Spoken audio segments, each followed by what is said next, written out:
And just like that, Kevin, we are live with our next interview here on the Long Box Punk. I am Chris. He is Kevin. Kevin, thanks, dude, for joining me. I am so jealous of your beautiful backdrop you got there. I appreciate it, man. Yeah, it's my only choice. I set up an interview with you, and then literally the next day, I got a note on my door talking about construction happening directly next door. They're demolishing a building, so Gee. recording at my house was not even an option, and I get pretty good service in this field. So this is where I'm at, man. Riding it like Zorro. What a random place. I just got to go to this field. Yeah, I mean, I wanted something peaceful where we wouldn't be interrupted, and the only interruption we're probably gonna get is from my dog. But Yeah. yeah. Well, so Kevin, tell me how you ended up in comics. We're going to get to your series Kitty's Bordello. I have so many questions for you about the series, but before we get there, tell me a little bit about you, how you ended up in comics, and like basically like why 2024? Why now to release this story? Oh, great questions, man. So my name's Kevin Zoldan. I started Pizza Party Attestation. I've published my first book. It's called Unbroken. Um, and that was like digitally all over the world, man. It caught fire. People liked it, and I got positive feedback from that.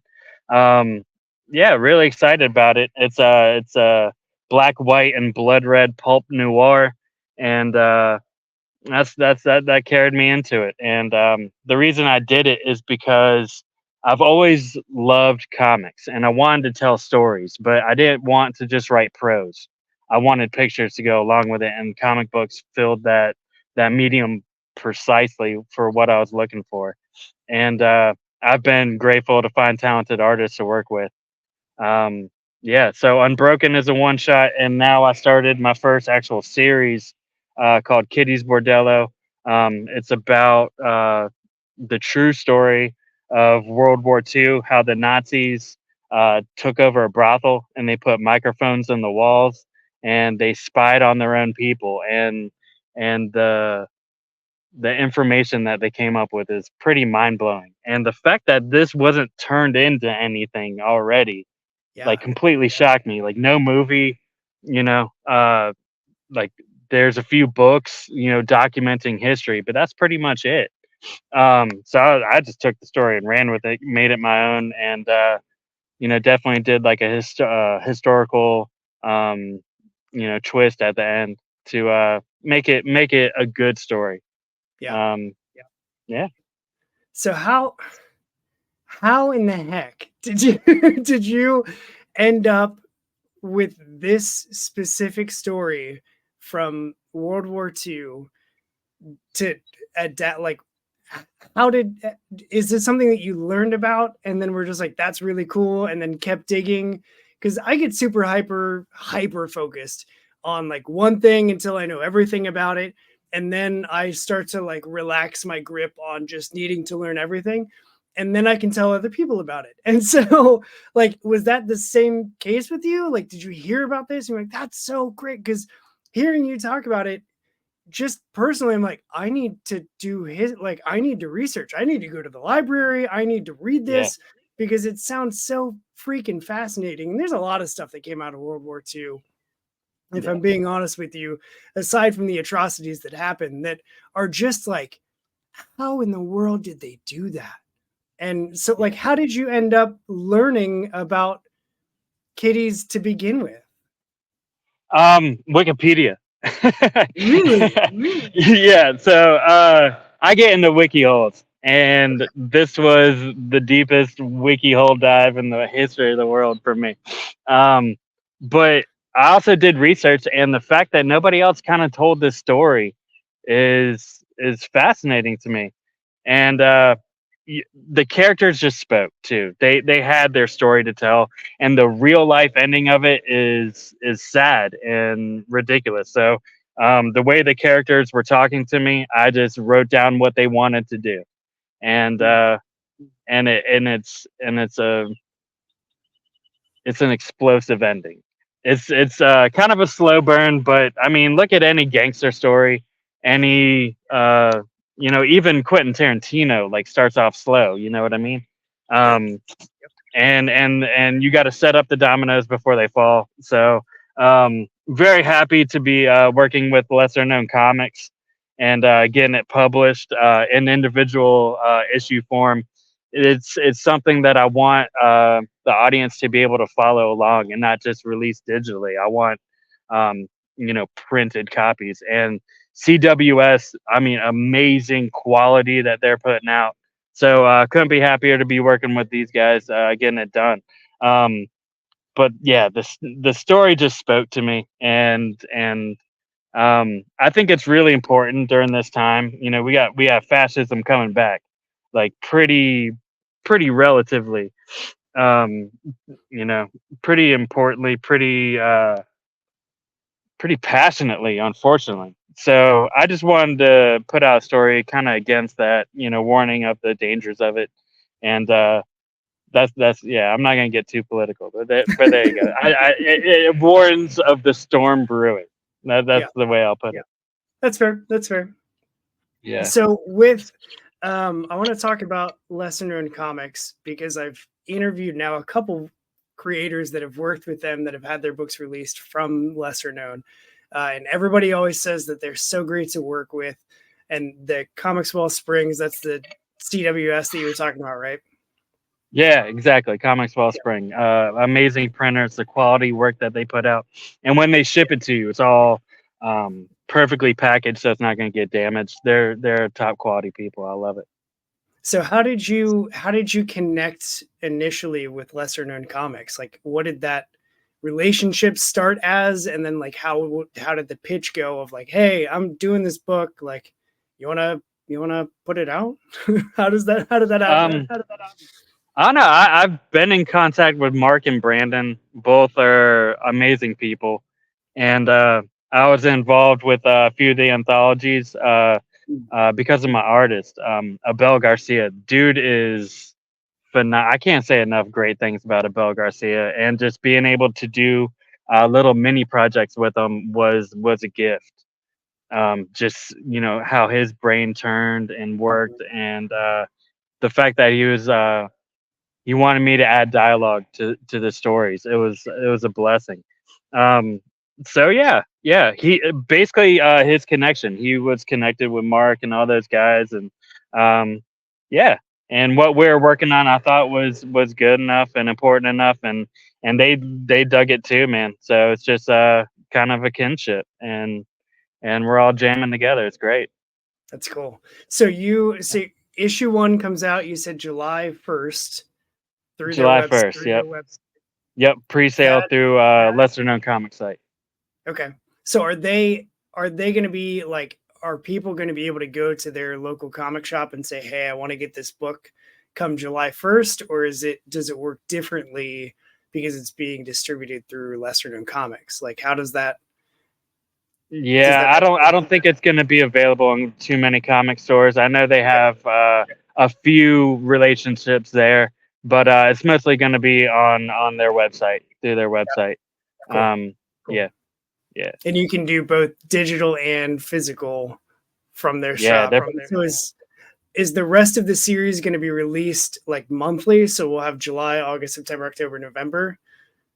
Nah, man. Indie comics they take a little bit. I'm just now working on issue 4, Okay, but they take they take like 9 months to make. So we're gonna release them every 6 months roughly. got it. Is the plan right now. Um, just because it takes like a pregnancy, man. These things need incubation. So, so yeah, man. I don't like rushing projects either. That's the last thing I want to do. I got into this, just like with music, just with punk music, man. Just kind of doing it because you want to and your love of it, and you want to put out quality things that you're proud of, and not just turn things out every month like the big guys. The big guys have so many resources to do that anyway. Mhm. Um, with indie comics, it takes more care and craftsmanship, and yeah, and that's the route we're going, and that's the route we're proud of, man. It's Yeah. Yeah. it's I don't want to use the word blessing again, but I'm completely grateful for the process. Yeah. No, I think that the attention and the care that you mentioned too, I think that's what really helps the indie scene not just stay alive but thrive, because you've got creators that care so much about the stories that they're telling that they're willing to, take the time really that I think it needs to develop and fully process and put together a story to end up with a comic that, means something not just to the creators but to the people that read it, and then, anybody else that might see it or talk about it. Like, that's the beauty of indie comics, is all of those things together. So Completely agree with you 100%. And it's a community of people together, man. mhm. It's so lovely to be involved with this and see everybody else's creative process and the works that they turn out. Um, it's amazing, man. Yeah, so how did tell me about the relationship between you and Abel Abel. Abel.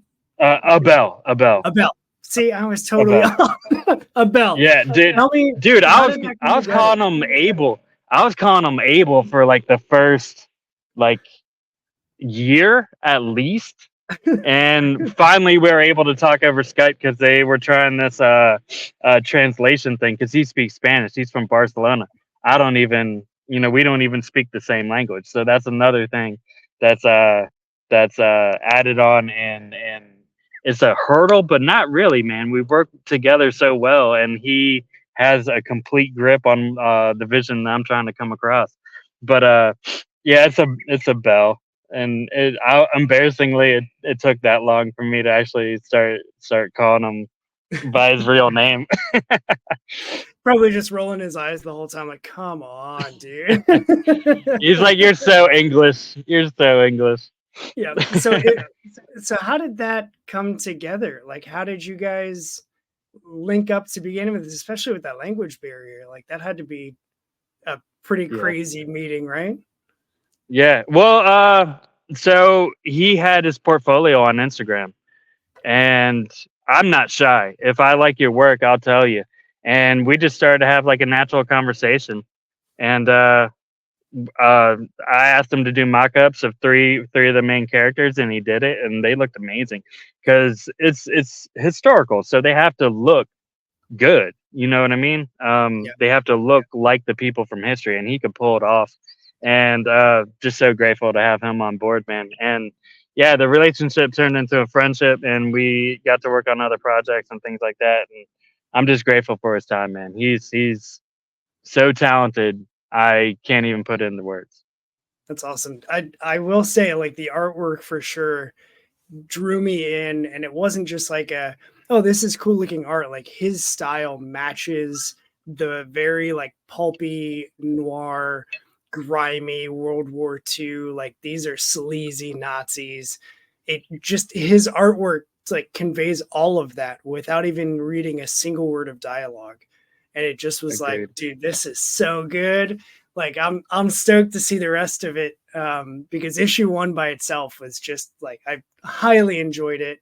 So many things that you did in that book that I'm curious to know, like, did those happen organically? Like, we talked about the intro, like, moments where you see a character for the first time and you get it feels like if it were a movie, it would be the freeze frame, right? And then you get the like Yeah. name and, who they are, a little bit about them. And they always, I noticed, like, coloring wise, their colors were more vibrant than everything else on that page. And then it kind of like reset back into normal storytelling. So like, with those character appearances for the first time, was that like, is that something that you had seen before, or just that you wanted to do, or like, how did you end up coming to that as your like intro for these characters? So there's a lot of characters in the story, and I thought we're really going to need to make them memorable. So if they have like an intro with their title and what they do, it'll make it easier to follow along. So it was written in the script that way, but very heavily influenced by Tarantino. Um, Guy Ritchie with Snatch. Like he Yeah. did the character intros, and I was like, that's a great way to present it. So um, yeah, I'm extremely influenced by comic books, but I'm also equally, if not more, influenced by movies. And and even though I'm making comics with still pictures, I want it to move and flow kind of like a movie. I want it Yeah. to be a scene. So yeah, I thought it'd be catchy, eye gripping, and memorable, and that's the reason I kind of wrote it into the script. Yeah, Yeah, I think once you said Snatch, I was like, "Oh my, how did I not put that together?" Like, Snatch is one of my easily top 3 movies. It's always in that conversation for me. And that's yeah, exactly, yeah, that's exactly what that took me to.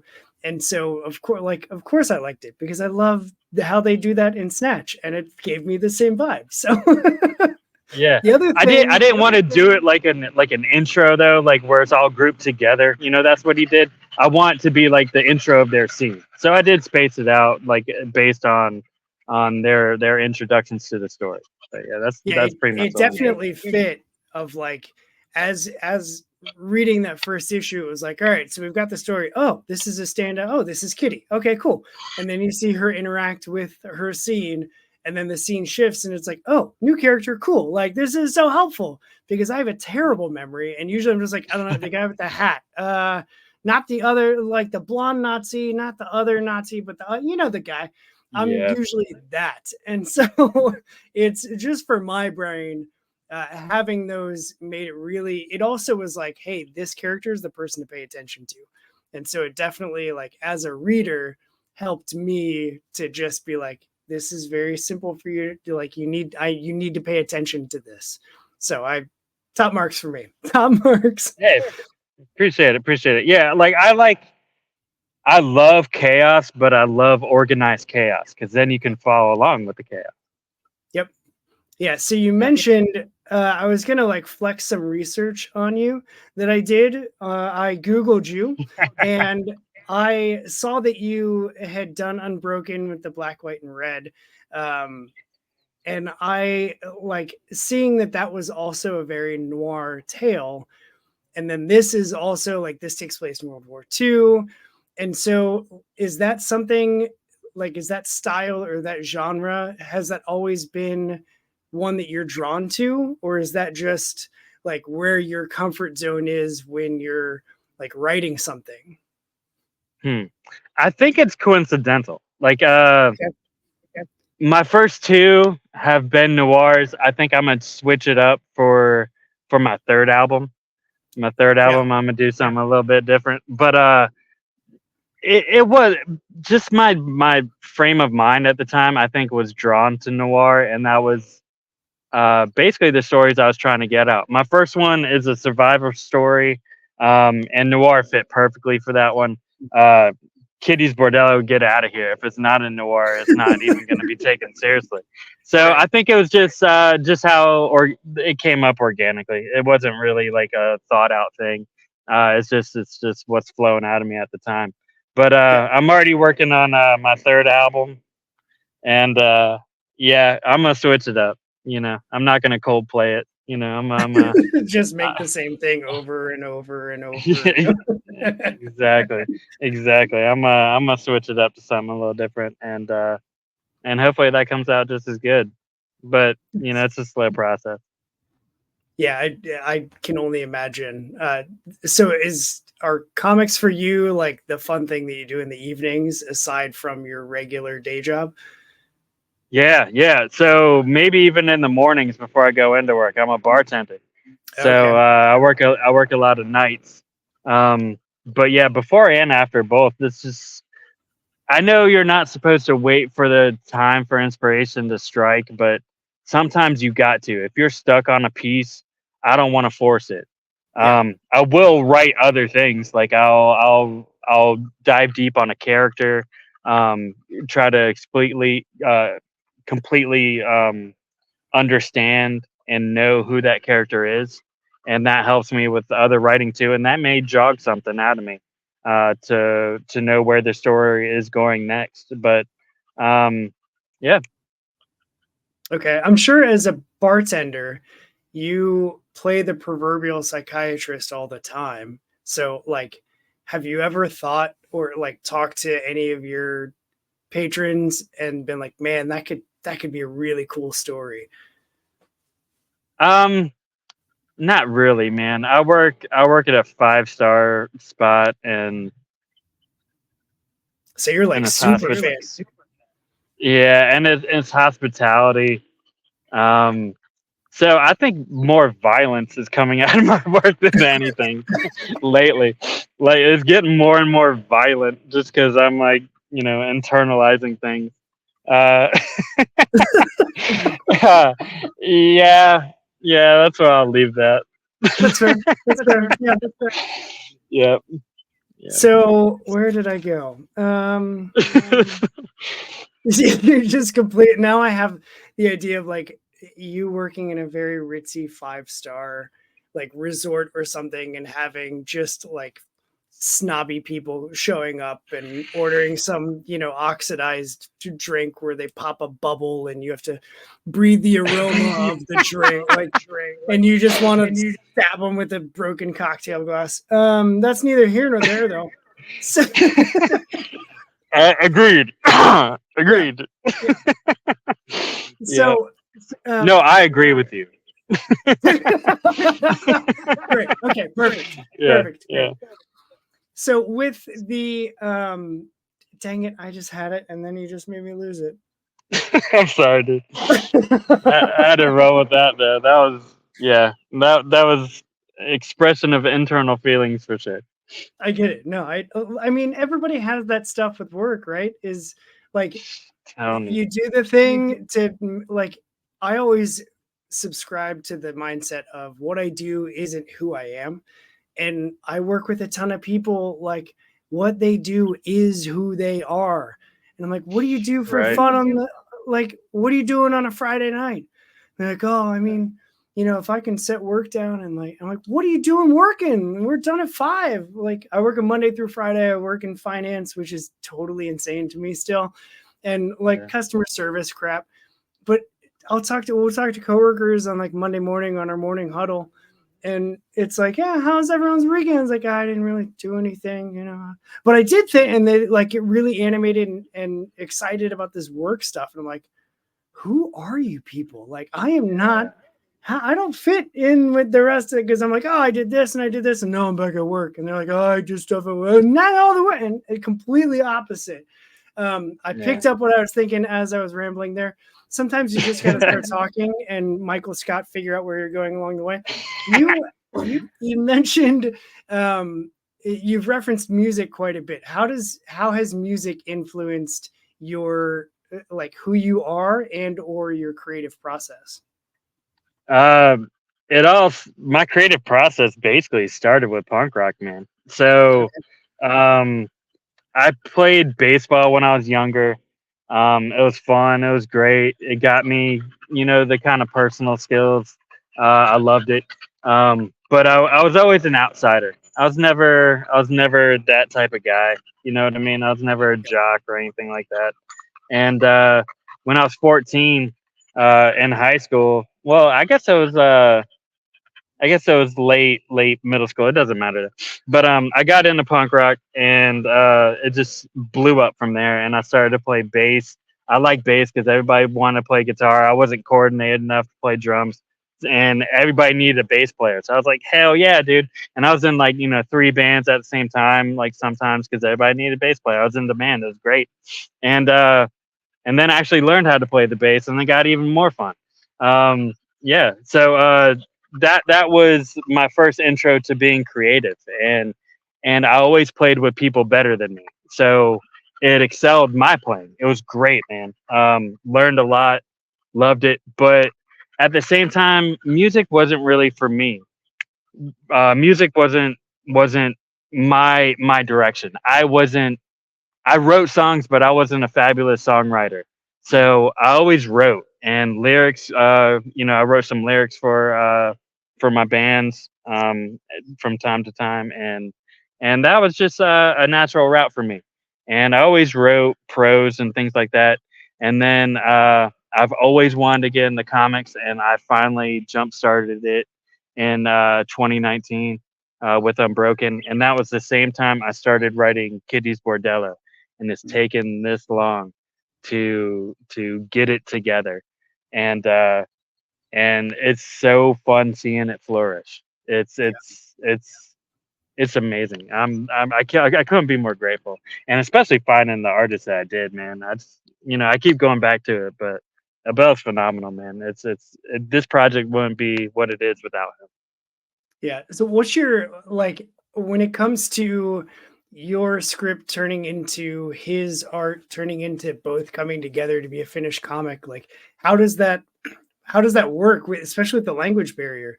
Like are you giving like very specific like movie script type like with direction and everything, or is it more loose from your side? Like how does that what's that relationship like? It's a full script. I give panel breakdowns of I what progresses the story.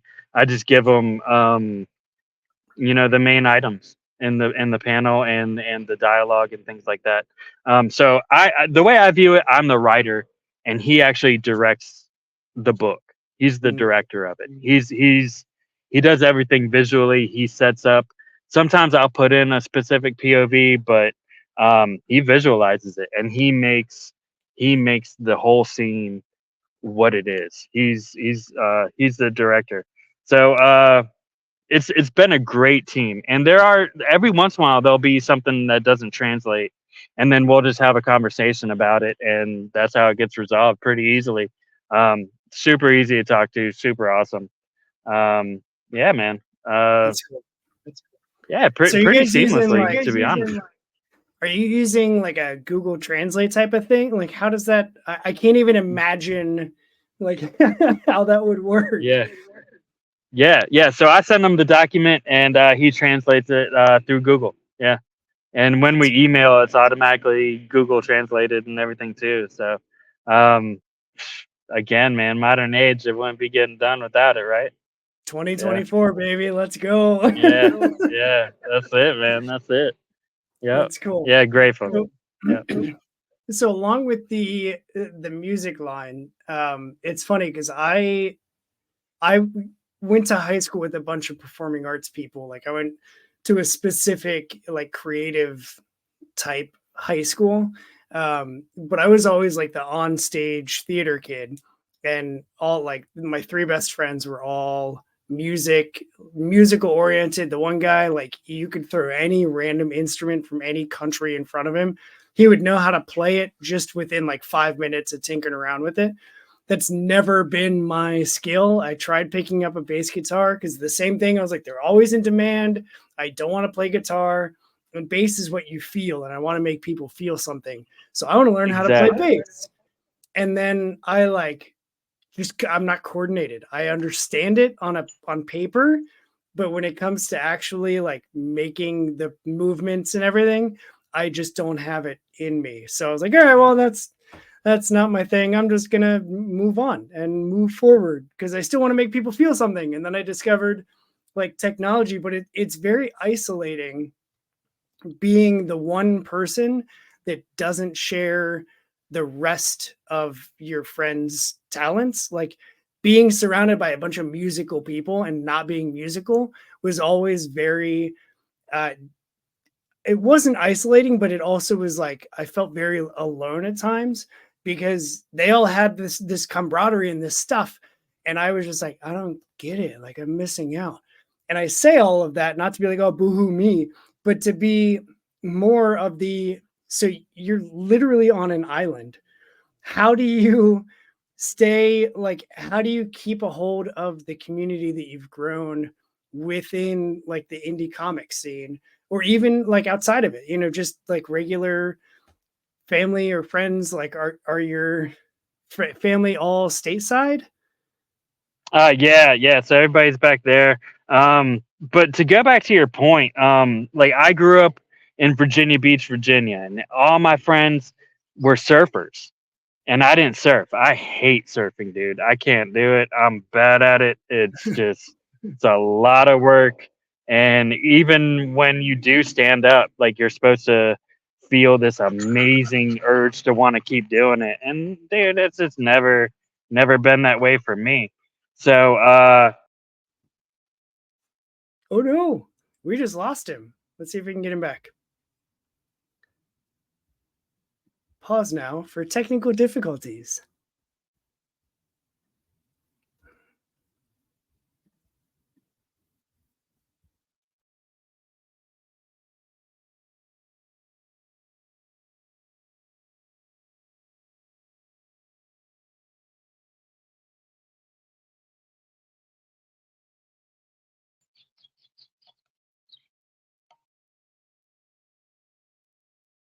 I'm sorry, man, I lost you. I can't hear you now.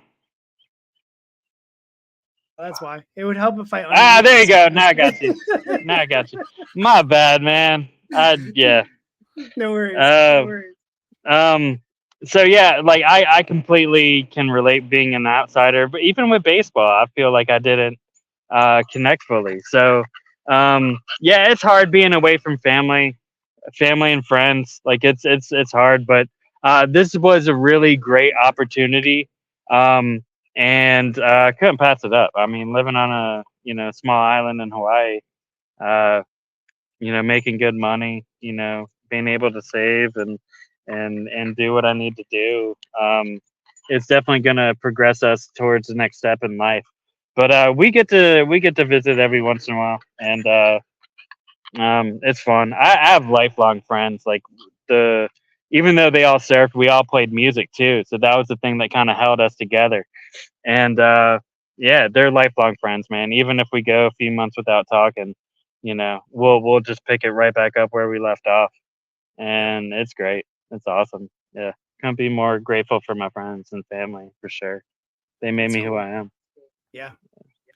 I've got a buddy that we reconnected during COVID of all times, because he lives in South Carolina and I'm in Ohio, and he does in home physical therapy, and so he's in his car half of his day, and he one Yeah. day just called me and was like, "Hey man, it's I don't know, I just figured I haven't talked to you in like 8 months, like what's up?" And now we talk like 3 4 times a week, and it just it's super easy for him to pick up the phone. I work from home still, so like living my best life over here, and Yeah. I'm making my wife jealous. but so like just getting that connection, and I don't think everybody feels like using technology to make connections feels real. Like my mom doesn't understand that when I'm texting my teenage daughter, we're talking. Like I consider that a conversation. And my mom's like, "Well, you didn't talk to her." And I'm like, "Yeah, I did. We've been texting all day." She's like, "Well, so when are you going to talk to her?" I'm like, "Okay, all right." Yeah. Okay, you got Yeah. it. Even But yeah, because it's like even if it's like a different form, it's still viable because it is an idea expressed, and that's all that really needs to happen to be communication. yeah, I agree. Yeah. Yeah. So with the lesser known comics folk, have you is that like is there with your like working with them and that relationship, is that like a regular touch base that you have with them, or like how does communication with them work? Yeah. It's sometimes they got so much on their plate, man. So sometimes it's a little complicated, but they're great dudes, and as basic information is all I need to be able to make it work. And as you know, once I get basic communication, I can move forth with anything going on. Um, but couldn't be happier working with these guys. They're great. They're phenomenal, and they're really really smart people. They're really building a community, and everybody is encouraging everybody else. I couldn't be happier to be a part of it. To be honest with you. That's awesome. Yeah, Yeah. it's funny because the week that you reached out, I also got like two other emails from two other lesser known comics creators, and I was like, man, did someone they're like monthly meeting or something mention that I'm doing this thing, because it suddenly was just like, hey, I'm with Lesser Known Comics, and I hear you do this. And I'd so like, I think you initially reached out on Instagram. I think Mike Sears contacted me on Instagram. Brandon DePillis just emailed me like, hey, I just want to submit my book for review. I'm with Lesser Known Comics. And I was just like, I don't know what happened, but like, can we just keep that happening? Because everybody that I Yeah. talked to that is with Lesser Known Comics are all just super rad people. And I like, whatever that they have, for me, from my perspective, they have figured out the formula to For sure. developing community, to finding and fostering creativity, to supporting their creators, to just like bettering this industry. And if we could tap into, like, if I could figure out how they did that and just pull it out of their brains, we could market the shit out of that and make a ton of money. Like we Exactly. could, Exactly. you know, you They're know. yeah, they're setting up resources. I think Mhm. that's the key. They're setting up viable, amazing resources to get the steam going, to keep the engine moving forward. And again, like Max Milo Flowers, phenomenal people. They do a lot of work in the background, and I don't know if that's really been put out there the way it should be. I think gratitude needs to flow to them all the time. They're not only are they amazing at helping everybody else out too. They put out phenomenal work themselves, and besides that, they're phenomenal people. Man, I have conversations with them every once in a while, and um, just top notch people, man. It's it's It's cool. it's it's it's good being a part of the crew. Like Yeah. I'm grateful. And Brandon has always been there whenever I have a question.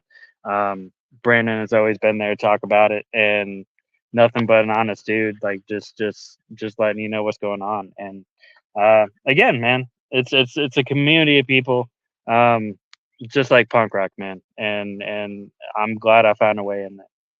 It's awesome. Yeah, anything that we can do to I started this show not just because I'm a lifelong comic fan, not just because I like punk rock for me was the avenue of finding my own voice and then finding others that had that same voice. But also like doing the show was a I've gotten, I mean, comics are like core to my identity. I'm surrounded by comics all the time. And I just want to find a way to do something that I can give like a percentage back to the Yeah, industry that like has done so much for me. And the older that I get and the further, it's weird looking backwards at my like pathway of intro into comics and then casually reading and then collecting and then oh my god, my life is comics, and then I want to be a part of it bigger, how do I get it more, and like to where I am now. And it's one of those things of like, if you don't do it yourself, like the show, no one gave me permission to do this show. I just was like, this is a thing that I want to do, and I'm just going to start talking about it and see what happens. And before it was yeah, even like realized, I had creators reaching out like, dude, this sounds so cool, let's go. Like, how yeah. what can we do? And so it just like all love goes to, this is just me gushing on the indie comics community right now. That's what this is. But like creators are working, regular jobs, and then they're creating outside of their jobs, burning the candle at all of the ends, not even just both. Like just, somehow you have Yeah, 7 ends to your candle and you're burning all of them at the same time. And I just yeah, like, it's so valid and valuable for creators to see their books or their stories come to life. So like you said, you've been working on this story since 2019. Like, yeah. yeah, if you look at it from a like outside of comics view, it's like, man, that took you 5 years to get it. And then in comics, it's like, that only took you 5 years to get to. And like, you've got Yeah. you're getting released with Lesser Known Comics, and you're already working on issue 4, and like, it looks freaking amazing. Like, well done, dude. If no one else has said I that to you, appreciate it. like, I am proud of you, man, because this book is cool as shit. And I think it's really I neat appreciate it. story that you wanted to chase down and find a brothel in Berlin in World War II era and like share that story. I think it's super cool. I think people are going to really enjoy it. Um, I want to turn the floor over to you. to basically, if there's anything that now that I've kind of gone on a soapbox rant, I'm gonna shut up and I want to listen. So if No, no, there's no, no. like I love it. I love it. I love you. Like, you're only speaking the truth, man. And it's important that we have people like you kind of promoting it, because it's not done enough, and it's really hard to reach out and try to get people to promote your project. So when you find like-minded people that like not only willing to do it, want to do it, it's extremely valuable. And I know it's not just me; it's other creators too. We thank you and are very appreciative for everything that you do too, man. It's awesome. Thank cool. you. Well, thanks. See, we're Yeah. just having a love fest here on Long Vex Punk, and that's kind of what we should be doing, you know? Like there Yeah, needs to be man. Like, more positivity.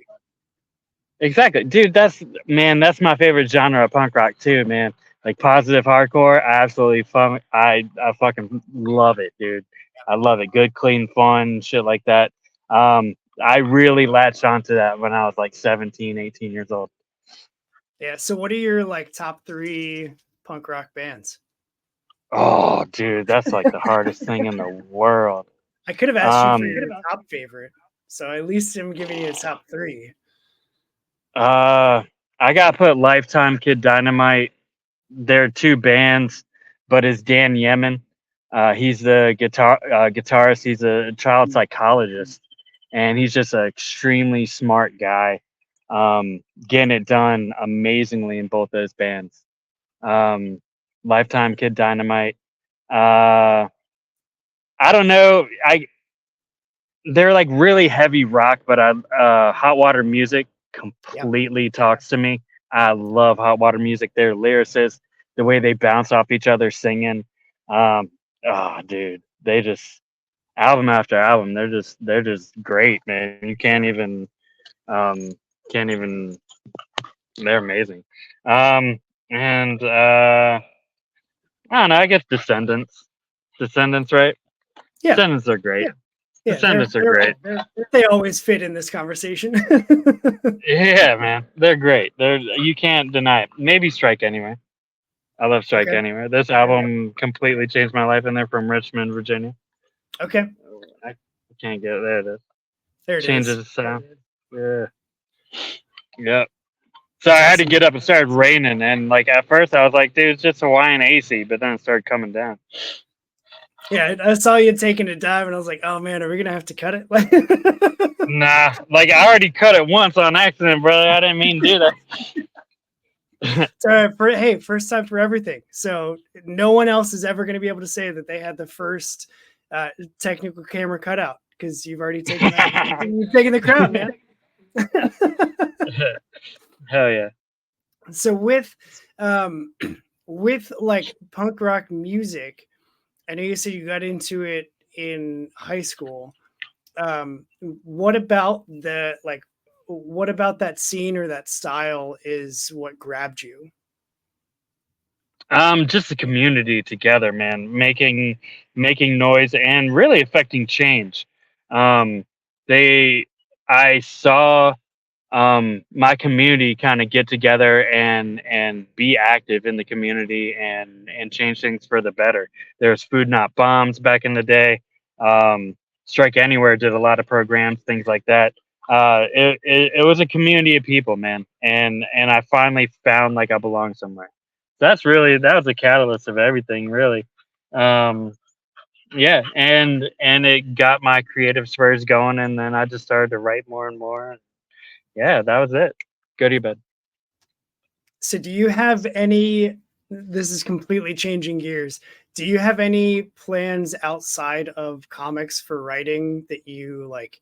Do you have a goal of writing like a novella or something? Or are you just like, I mean, I write for fun, but like comics are my jam. Yeah, I write for fun, comic summer jam, but I would really like to do screenplays too. Mm. But you got to build up your. There's so many screenwriters out there, dude. It's insane, dude. Um, and it would hate to write a project and then just get turned down and turned down and turned down. So uh, yeah, I probably will try to do that in the future, but right now comics are my jam, man, and it's a viable way to get my vision out there. Um, and I couldn't be more happy with the way everything is turning out too. So why dwell on something when it's already working like exactly the way you want it? So um, I don't know. Maybe the future has something for me, but right now this has my heart and this has um, everything that I want to express is right there, and it's turning out exactly how I want. So It's couldn't be awesome. more It's grateful for awesome. that too. Yeah. That's so good to hear. So any that officially is the end of my notes here. Just to prove that I do in fact take notes before Yeah. interviews. I'm trying to be professional over here. Um, so before I let you go, I do want to say A, thanks for coming on. And B, like Oh, of course. if you had like a personal manifesto or something that you wanted people to know or hear, uh, from you, like what would the floor is yours to say as much and or as little about whatever. It doesn't have to be comics related, doesn't have to be music related. This is your completely free card to just say anything that you've got on your heart. Got you. I am actually very political, and right now we are going through some tough times. Not just with everything going on in Israel, Gaza, all that stuff, but what's happening here in our own backyard, man. Hate is on the rise. It's the saddest thing in the world. Like my home state had people with tiki torches like protesting and rioting. And actually, a friend of mine, not a friend of mine, acquaintance, was killed by one of the like they're protesting. And the other protesters drove her car into a pile of people, and somebody that I knew died. Like it wasn't a close relationship. Like I met them once, but still it hits you. You know what I mean? Like it affects you, and to see this country like digressing right back to the 50s and 60s with the civil rights movement and everything like that. Um, it's a shame. It's a shame. So a lot of my creative work will have some sort of political undertones. Really, it's talking about morality and how um, we should include that more in our daily lives. Like every decision you make should be morality should be considered. And I feel like it's not. It's extremely digressing. You have, you know, Donald Trump who's been a complete divisionist. Like he is doing nothing but he's not talking policy. He's not talking about ways to solve the situation. All he is doing is adding gasoline to the fire. Not even that. He's adding dynamite to the fire. The dude is straight causing all of the issues that we're going through right now. I mean, look at July 6th. Like that was a direct result of a command that he gave. And I bet you he's going to get away with it because we live in a stupid system where bad deeds aren't really punished a lot of the time if you have money and you have a lawyer to get you out of it. It's it's I don't know. I really just want to warn people of fascism, but I'm trying to do it in a very entertaining way and make you enjoy learning your lesson. There's a little bit of history in this story, and it's I guess it's kind of like Inglorious Bastards. You don't need to know everything about World War II at all. You don't, not at all. I'll tell you everything you need to know to make you enjoy the story. It's a phenomenal story more than anything. But for people that do know a little bit about history, there's a little bit of Easter eggs in there for you, and maybe like reading that and you don't understand, maybe you'll get on Wikipedia or do some research on your own, to expand your knowledge and sight of the situations that we're in currently. So, uh, yeah, yeah, that's what I want to convey the most, man.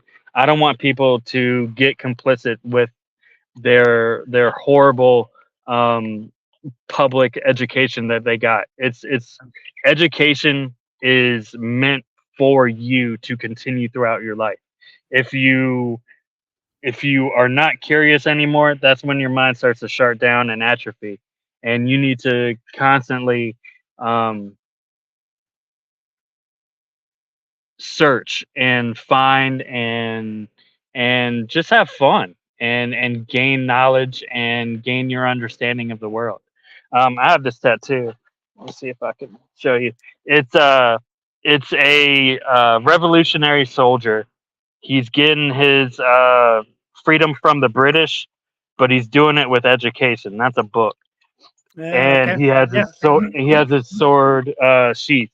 So um, the pursuit of knowledge is something that I find gains you your freedom.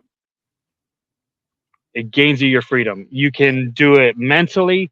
You can put situations in place so you find yourself in a better situation in life. Period. um that's what I want to convey, man. Like big up your education, big up learning, and don't watch just the Kardashians. Like turn on the History Channel every once in a while, or cooking shows. Anything that is entertaining for you that you can learn and apply to your life is more valuable than people arguing about whatever topic they find relevant that particular moment. That shit's fucking waste of time. Is it is it It so still a is. good reset for your life? Yeah, man. Get in there. Get Yeah. in there and turn off every once in a while. It's like you need to shut your computer down every once in a while. And that's about the same time, same amount you should be watching the Kardashians. You know what I mean? That's So such a yeah, good way to put that. yeah, dude. That shouldn't be on your playlist all day, man. But every once in a while, Honey Boo Boo, go watch a Honey Boo Boo or something. But for the majority of your life, man, just try to strive for something that expands your understanding and your spot in this world, and then you can make positive change for the better. I dig it, man. That Yeah. I like it. I like it. All right. Yes. That was a Yeah. rant. That was a good No. rant. But here's the thing, like it's something that it's so polarizing for people to just like give a very direct standpoint that so many people just back off because they don't want to. I Yeah. tend so I have very strong political ideas. I just don't typically talk about them because admittedly I don't do enough research that I feel qualified enough, I guess, to like be the person on Facebook that is just like blasting out blah blah blah. And it's just like I Yeah. don't like it, that's not the place. Like those conversations are way better had between two people than In person. like through a screen. Right. Like have it Exactly. in person because then you can learn from the person. It's not just screaming at each other in all caps. Like I don't It's you're gonna get me on a really weird rant that I'm not ready to nah, do man. Go, it. dude. I Go just for it, like man. here's the thing. I don't think that people still have the ability to connect in real life because we've gotten so safe feeling behind screens. And we have people that are in leadership on both sides that are telling us whatever they think we want to hear so that they can do whatever's best for them anyway, because they don't give a shit. Like, Yeah. if I'm being purely, like, totally and truthfully political, I think I'm more of an anarchist than anything because I don't think there's any government official in any sort of capacity that has my interests at heart. I've not seen that. I've voted both ways. I've voted for both parties, thinking maybe this party is going to get it right. Maybe that party is going to get it right. Maybe the third party is going to get it right. Like, whatever, and nothing changes. Like nothing changes, and it always just gets excused. It gets brushed under the rug. It gets distracted. It gets focused. Like, oh, look at this other shiny thing. Don't look at the things that are like that you're saying that these smart people are actually doing research on, that know all of these things about, and they're trying to get their word out. Like, we're going to squash them, but like, let's pay attention to this birth certificate. Like, I don't give a shit about the birth certificate. Like, if that Yeah. was the problem, that he never would have made it to office. Like, can we talk about the thing that you're trying to ignore? Can we Yeah. talk about the coercion and just the fact that you were so damn blatantly lying all the time? Like, I don't care about how many buildings you've had to close across the. I don't care. I do not care. I don't care about your nephew or your son or whoever that exchanged emails. That doesn't matter to me. That's not Yeah. like governing my country. Like, th- until we get to a point where we have people in power that are actually going to do something for people, we're not going to be in a better spot. And like, I don't know how to get from where I am with just the like shaking rage all the time of my neighbor's fence of just like, it's all stupid, to a point Yeah. where like we can affect that change. But whatever needs to happen, like, we need to figure it out, and we need to figure it out sooner than later, because the more, like, I just don't watch the news, because every time I turn it on, everything is awful. Everyone is dying, everyone is overweight, everyone is broke, except for the rich, who are somehow prettier and making more money and starting new ventures. And oh, there's this new TV show about this other rich family now that you can go watch and see how successful they are. But like, who gives a crap about you and the fact that you have to choose between driving every day to a job that's going to pay you minimum wage, or putting food on the table because you can't afford the gas or the food? Like, it's one or the other. You can't afford both, because both prices have gone up 65% in the past year and a half. Like, that's Exactly. the problem for me. And Yeah. I didn't I expect got. to be on these soapbox. Like, here we are.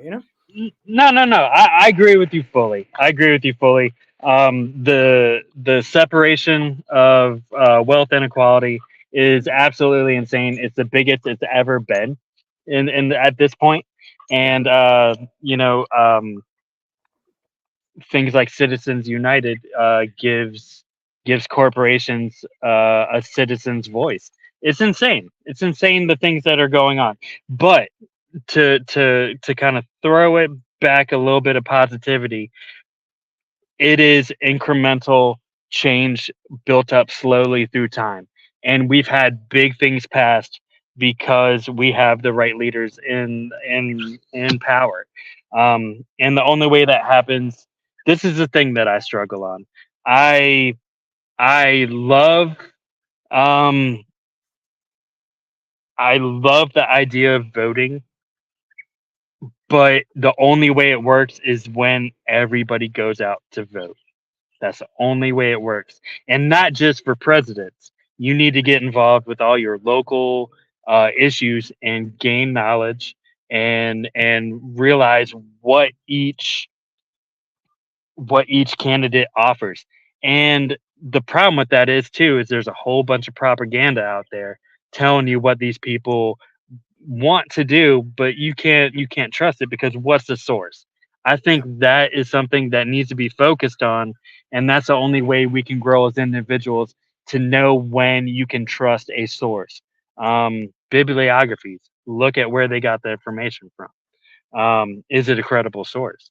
I think that is the main battle that we're going to be fighting in the future, because you have all this fake news, all this rhetoric, um, and it doesn't focus on issues. It's divisive sloganeering, basically trying to keep us fighting and not unified.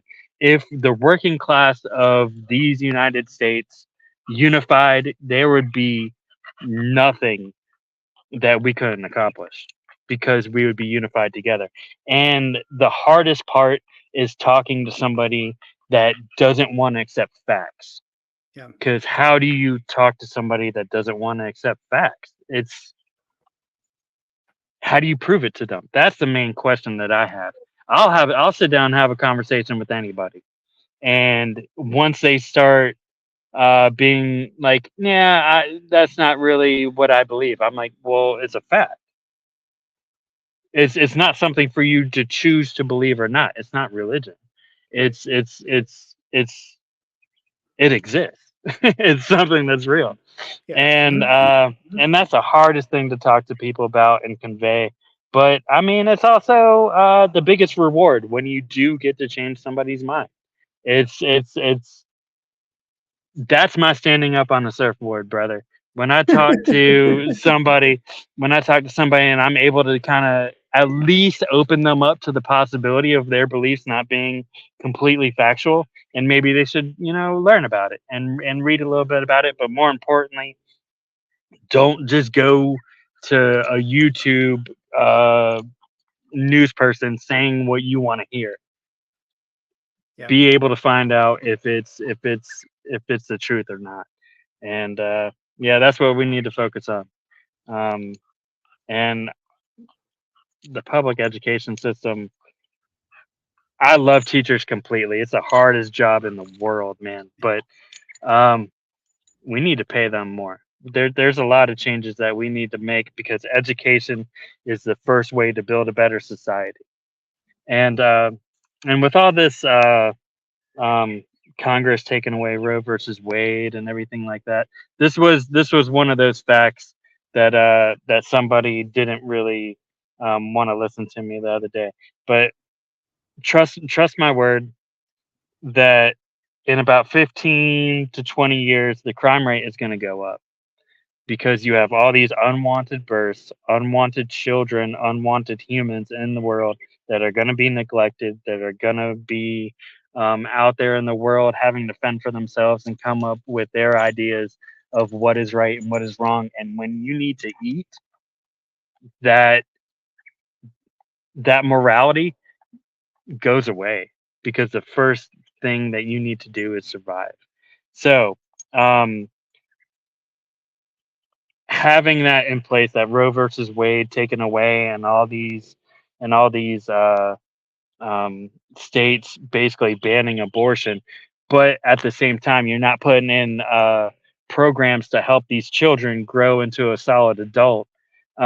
It's completely counterintuitive, and you're shooting yourself in the foot. And the crime rate's going to go up, and it is a fact because if you look in the 70s, um, when um, when women were able to do birth control and things like that, the crime rate went down in the 80s. So it was the early 70s that birth control came into effect, and it was the late 80s, middle to late 80s, crime rate went down because you didn't have unwanted souls in the world, man. And that's the biggest danger. Um, you know, creating life and not taking care of it, Yeah. and and and and education. Those are the two biggest ones. Yep. We got to protect our kids. And that's it, man. That's it. It's. Yeah. I mean, I don't understand it. Like, you swear that it's against your beliefs to kill a fetus, but once it's a child to a single mom, you don't want to have any federal programs to help that person out raise their child. Right. It's just, where is your morality in this situation? It just doesn't make any sense to me. And that's when they'll just change the subject to something else. Crazy battle tactics, dude. I don't Yep. get it. Yep. But Yep. but yeah. Yep. Um, but to turn it in a positive way, um, we need we need to unify. We need to unify because that's the only way change matters. Even if you don't agree with somebody completely, talk about what you do agree on, and that's when you get in like-minded, frame of life, and you start coming up with ideas that are going to work. Yep. I agree. And an easy way for people to unite is reading indie comics. So, Yeah, you know what I'm saying? Like, just go that's to what I'm maybe talking about. maybe go to Lesser Known Comics and order yourself a copy of Kitty's Bordello #1, available July 1st. See how we did that? God, that was so I smooth. love it, man. You're a genius. That was all you, brother. But man, Yeah, man. thank you so much for coming on the show, giving me some time out of your morning before you go into work and just hanging out with me. I really enjoyed our chat. You are one of the few people that was able to get me into where I'm standing on my political soapbox. So points to you for that. My wife is going to be like, seriously, babe, you went there. I'm like, yeah, I did. He didn't give me a choice. Yeah. I had to go there. Hey, But that's man, what the show's all about, you know. Just you gotta it have is faith. exactly closing down that conversation halts progress. That's Yep. what you should tell you later. Yeah, That's good. exactly. That's good. I'm gonna write Yeah. that down. I'm gonna watch this back, write that down, bookmark it, save it. Man, thank you so much for coming on. That is gonna do it for this interview with my friend Kevin. Kevin, dude, I hope nothing but the best. Where can people find you on social media? So pizza party attestation. It's all over the place. I'm on Instagram. That's my main one, actually. I'm not all over the place. I don't know why I just said that. But I am on Instagram. I am on Reddit, kinda. Nobody really follows me there. I'm on YouTube. I put out little trailers of the comics as they come out. But pizza party attestation, and I think it'll be spelled somewhere around here, right? Yeah, I'm Because gonna attestation is a include. hard word. Dude, I had to look it up. I was like, I don't even know what that means, but pizza party, I'm in. And then I was like, oh, evidence of a pizza party. Yeah, comic books are definitely evidence of a pizza party. So Yeah, you declare it, brother. that's right. Yeah. I dig it, man. Yeah, I'll have all of your stuff in this video description. And then if you're watching till this point, you've already seen it posted somewhere on social media, but you can also find Longbox Punk on Instagram and Threads.